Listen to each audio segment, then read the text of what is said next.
Crank it. I just called to say I love you. And when you're doing the Stevie Wonder, you got to close your eyes and move the head. You got to just like something Stevie. like yeah. I need those bees to hit the back of my neck. Yeah. By the way, I love you. does Stevie still have the dreads or? The bottom. Does he still have the little braids, little dreads? I think he performed at the Grammys, and I think I saw he's got the little braids still, I think. Gotta let those go. Gotta let them go. I love him. I do love him, but he's got to let that go. When your hairline recedes to a point, like there's no, just go I'm bald. not going to talk about other people's hair and what they deem to do, nor Stevie's. I'm not telling him what to do. I guess if you're Stevie Wonder, doesn't. As really someone matter. with the receding hairline, I agree, Fonte. Yeah, I guess if you're Stevie Wonder, doesn't matter what your hairline looks like, right? Well, Shaq claims that he actually I know. can see. Yes. Hey, can you pull that up? I want to laugh a little bit because the Warriors don't make me laugh. The Warriors haven't made me feel good. Make me Quite feel some good. Now, if TV bots it, we'll fake it. Warriors, baby. Just close out the first half of the season. 2 games over 500. Woo! Stevie. Valentine's Day. By the way, happy Valentine's Day to everybody who celebrates. If you don't celebrate it, I'm with you. I don't blame you. It's a joke of a holiday. So here's the Shaq sound talking about Stevie You Wonder. got it already? I'll tell you Stevie Wonder story, but you're not going to believe it. Come on, man. No, I wouldn't. I know the story. He's got to tell it. I wouldn't He's got to believe it. tell it, Ernie. I know the story. He told me he's got to tell a story. All right, go He's got to tell a story. It's a true story. It's a true story. So, according to Shaq. we lived in a building on Wilshire. So you park your car under the valet's down there. So I'm already in the building. I'm coming through the lobby. Door opens. It's Stevie Wonder. He comes in, says, "What's up, Shaq?" Presses the button. Hold on, it's true story. Presses the button, gets off on the floor, by himself, goes to his room. I went and called every person I knew and told the story. They believed me. He got on the elevator. He's like, "What's up, Shaq? How you doing, big dog?" Yes, he did. Yeah. Wilshire Boulevard. Oh, man. I can't believe Shaq. I can't do it, man. Because there's been rumors that Stevie Wonder isn't blind. Well, Does it add to his legacy that he's blind? of course. If he wasn't blind, does he win all those Grammys Well, or is whatever? Anne Frank not Anne Frank without being blind? Anne Frank was blind? Wasn't she? Think of Helen Keller. Helen Keller. I'm talking about R.I.P. Helen- Anne Frank. Anne Darn it. Frank's- And Helen Darn Keller. it. Dude, Anne Totally Frank- off. Yeah, I'm having a bad day. Dude, So Warriors. yeah, Anne Frank was hiding in the Keller. attic. Yeah, Anne Frank was in the attic. Like at the beginning of that Inglourious Bastards. Yes. Yeah. But yeah, it adds to the lore. But I also, doctors, I'm not a It's doctor. unbelievable. I know I totally whiffed on that one. Yeah, But I'm not a doctor. But doctors say some people's blindness, they can see a little. Not a lot, like a little. So he saw Big Old Shaq? I don't know. I don't know if he's like a 100% blind or not. That story is funny, man. And Stevie Wonder's never come out to refute that story. He's never come out. Never said anything. Steve, Shaq also notoriously embellishes a lot of stories. He does. Per Kobe. he Oh, does. Shaq's full of it. Helen Keller, man. What? Let's go to Jim in North Carolina, man. Jim, what's happening? You're on the roast. Jim, what's up, Jim? Yeah, I gotta agree with you 100%. And I think I heard Shasky say it yesterday, man. I think Kerr has botched this thing from the beginning of the year, 100%. I mean, not to put these young guys in a position to be successful. When have you seen, all of Kuminga's success and the things he's done this year has just strictly been on him? When have you seen him at the top of the key in the pick and roll, trying to get downhill, get to the basket, knowing he's pretty much the only guy besides Wiggins who can do that? How do you not figure out how to get Wiseman up and down the court and take advantage of that rim running and get some easy baskets on a team that can't score the ball without three-pointers or jump shots? I think it's almost, Bonte, been almost like a disdain for the young guys, not only not being there to try and help them be successful, almost a disdain when they are successful and looking to pull the trigger and get them out of there on the first mistake they make. Yeah. And when you look back at the great coaches, the true greats, the Belichick, and even Popovich, they would hold their stars accountable. You would see Popovich lighting up Duncan or Ginobili coming off the court when they did wrong things. You would see Belichick lighting Brady up coming off of the field when he did something wrong. And it's just, I truly believe the favoritism, the lack of accountability from everybody. I mean, if you're Kuminga's agent, Vontae, at what point are you like, you know what, I want to be like James and get out of here. Damn. I want to go play too. Jim, that's a good point. Think about that. I mean, looking at, when have you seen him put Kuminga in a position? I think Vontae used to talk about it last year. Sometimes they would do a pick and roll with Steph setting a pick for Kuminga, top of the key. That Chicago game, and Kuminga just coming downhill, pushing on people. Yeah. He has not utilized him to get the best out of his talent. No. You make way too much sense, Jim. Thanks for the phone call. That is an excellent point. Do you think that, excellent. Do you think that because Steve played in the league that he, and I know like you've been around a lot of veteran teams. Yeah, I know. And to that point, like there's like many different coaching styles. So I don't want to like say like Steve's unique in this, but it just feels like to me like Steve has zero patience for development at all. Yeah. And he doesn't want to ruffle feathers of the top dogs. No, he doesn't, which maybe you need to do that. Andy Reid says something after the Super Bowl. I was watching all the Super Bowl post-game stuff, and Andy Reid discussed the 4 rookies he had in the secondary. He had 4 rookies out there. And, they got a lot of playing time. And Bolton was a rookie. Yeah, so Andy Reid discussed it. He said, back in training camp, I brought up the 81 Niners, the 81, 82 Niners. You know what I'm saying? With Ronnie Lott and Carlton Williamson, and Dwight Hicks, Eric Wright. And the Hot Licks. And Andy Reid said, look, I told him. It's like, look, I know you guys are young. You're going to make mistakes. Let's just try to get better every single week. And once we get to the playoffs, we'll see where we're at. And so by the time they got to the playoffs, these guys are no longer rookies. They've seen everything, right? They've seen the Buffalo Bills. They've seen the Cincinnati Bengals. They saw Herbert. They saw all these high-flying offenses. And he just said, just play.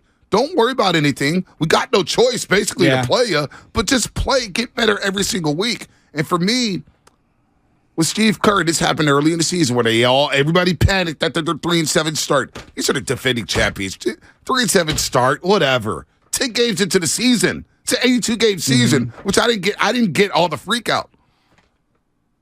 But every game, Kerr should, hey, you're getting a little bit better. You're going to make mistakes. I'm giving you these minutes. Just play. I'm going to make the game simple for you. I'm going to make it user-friendly for you. You're going to play next to Steph. We're going to run a little pick and roll. He never adjusts his system. He's so damn rigid. Like Belichick. Give Belichick credit. I'm telling you, the rigidity is his number one flaw. Belichick and Popovich. I know Belichick is a football coach. Those Patriot teams, you look at their first Super Bowl win to their last Super Bowl win, they always evolved. Greg Popovich, when the Spurs first started winning NBA championships, they were defensive teams, bigs, didn't shoot a lot of threes, suffocated you. By the time they beat the Miami Heat in 2014, boy, they were bobbing threes, they were passing around. It was beautiful basketball. Popovich evolved.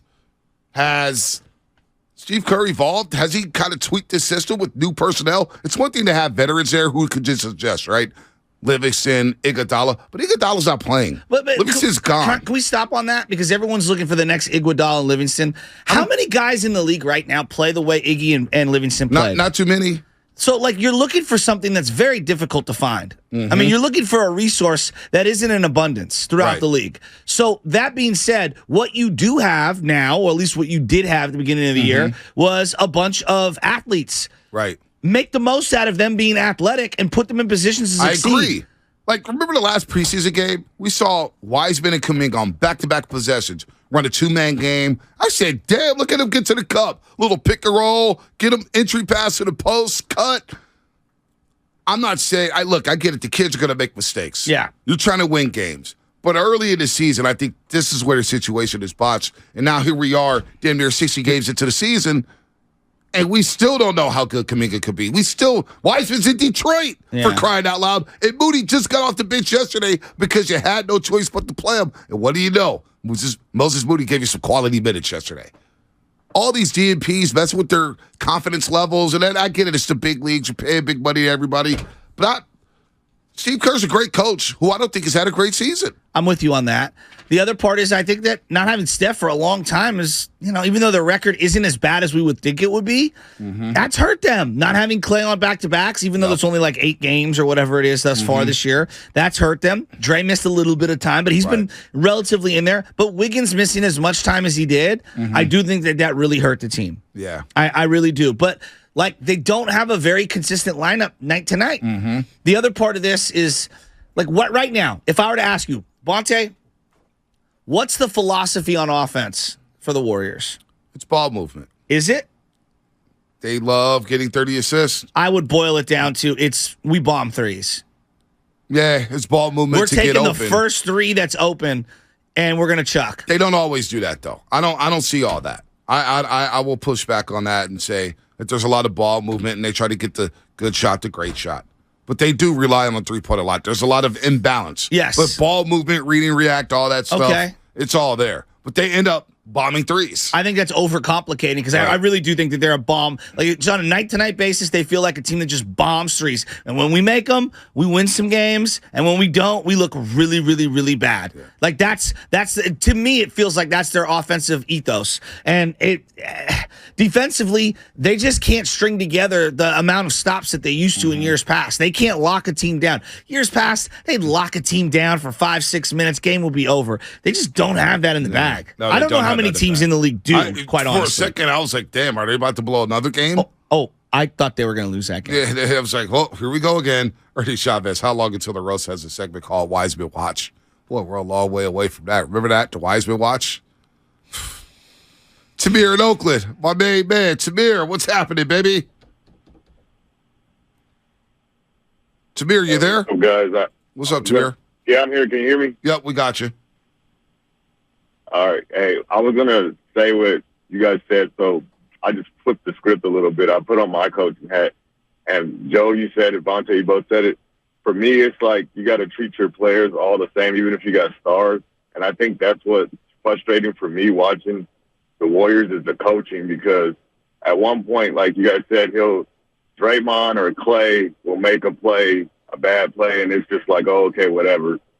I think Steph gets chastised on the bench, and then you got Kuminga and Poole. They make a mistake. They get, especially Kuminga and the young guys, they get pulled.